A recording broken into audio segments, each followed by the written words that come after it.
और नाजरीन, पीटीआई और जेयूआई की मुलाकात, अंदरूनी कहानी बोल न्यूज़ ने हासिल कर ली। ज़राए के मुताबिक जेयूआई ने 26वीं आईनी तरमीम के मुसवदे के अहम निकात पीटीआई से शेयर कर दिए। जेयूआई को पीटीआई ने कोई मुसवदा ताहाल शेयर नहीं किया।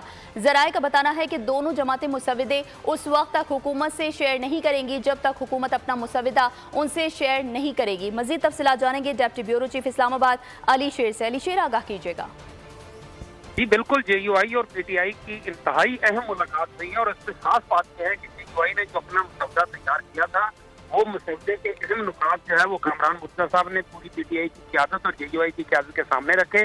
फिर उस पर सलमान अकरम राजा और कामरान मुर्तज़ा साहब ने कानूनी नुकात जो है, आईनी नुकात, उनके ऊपर क़यादत को ब्रीफिंग दी और उसमें जो जेयूआई के नुकात थे उनमें से ज़्यादातर जो है उनके ऊपर जो है वो इत्तफाक था पीटीआई का, और कुछ चीजें ऐसी थी जिनके ऊपर मजीद तफसीलात की जरूरत थी। ताहम ये तय हो गया है कि दोनों जो है वो मिलकर अपना एक मुश्तरका मसौदा तैयार करेंगे और उस मुश्तरका मसौदा को हुकूमत के सामने उस वक्त तक नहीं रखा जाएगा जब तक हुकूमत पूरी जिम्मेदारी के साथ सर्टिफाइड मसौदा सामने नहीं लाएगी। पहले की तरह अलग अलग मसौदों वाली कहानी नहीं होगी। अब पहले हुकूमत को अपना मसौदा सामने लाना होगा, फिर पीटीआई और जेयूआई अपना मुश्तरका मसौदा सामने लाएंगे और इस तरह के मिलकर जेयूआई और पीटीआई ने 26वीं आईनी तरमीम पर चलने का फैसला किया है।